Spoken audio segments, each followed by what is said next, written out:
1.5 is here, and oh man am I excited.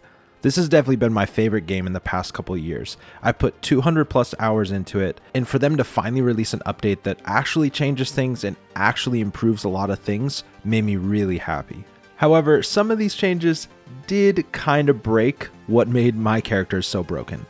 First, I want to go over the key things that got added to the 1.5 update that really caught my attention. One of the biggest things I noticed was rendering was so much better. The lighting looked clearer and cleaner. I loved how bright certain lights were finally in the game. Also, people walking the streets, the crowd simulations seemed to work better. The cars driving seemed to drive better.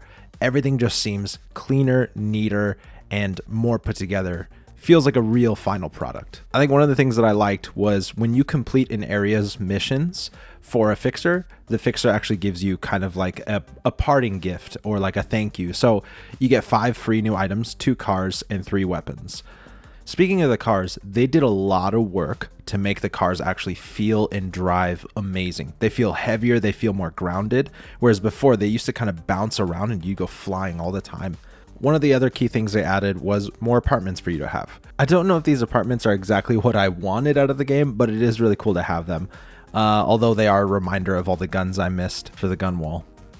Also, they finally added the ability to change your appearance, which is really cool because when you think about this world where people can replace entire body parts and arms with mechanical stuff, but you couldn't even change your hair color in the game, it was kind of a weird thing. So it's kind of nice that they added this.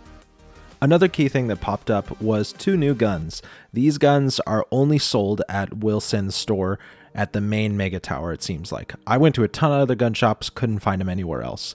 I am a little bummed, however, that through all my searching, I could not find legendary variations of these guns. So I don't feel like I got a true exploration of them because my characters only run legendary gear right now.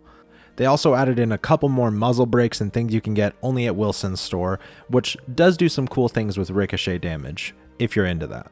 One of the other key things that they changed was perks. Only a couple perks really got heavily adjusted, but a majority of them got kind of left alone. And you might be saying, oh, that's it. That's what broke your characters. And no, what broke my characters is the clothing. See, previously, each article of clothing had a given number of slots. You can see a lot of the torsos had 4 slots, and each one of these slots could be filled with any mod. Whereas now, they restricted it. So now you can see that torsos only have 2 slots, whereas like glasses and things will only have 1. Also, they made it so you couldn't put any mod on any piece of clothing. For example, now the crit mods and things like that can only be put on headwear. This drastically changed how my characters interact with the world. You see, I had every slot on my characters filled with crit damage. If you look before the patch, my characters on average had 600 crit damage plus bonus because all of my slots were filled with crit damage bonuses. One example I can briefly give was my revolver with my main character used to be able to do headshots while sneaking for 1.5 million damage. That got reduced all the way down to about 30,000 damage. But the average enemy really only has like about 2,000 to 5,000 health depending on their difficulty. So although these changes were made and it did technically break what my characters could do before, I do think it's way more balanced. I think that now I actually have to fight for a kill sometimes. I have to actually put in work.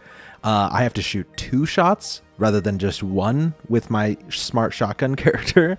I do think it's better all around, and I don't think they ultimately made it unplayable for those characters.